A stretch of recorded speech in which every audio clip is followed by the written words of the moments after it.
In today's video, I'm gonna show you how to fix Instagram enable to load images easily and fast.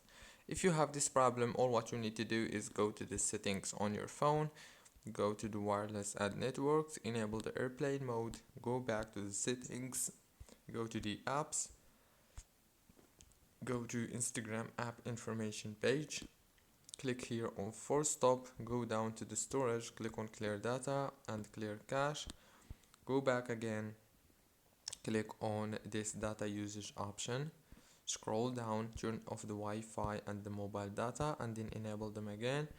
Now go back to the settings on your phone, go to the wireless and networks and disable the airplane mode.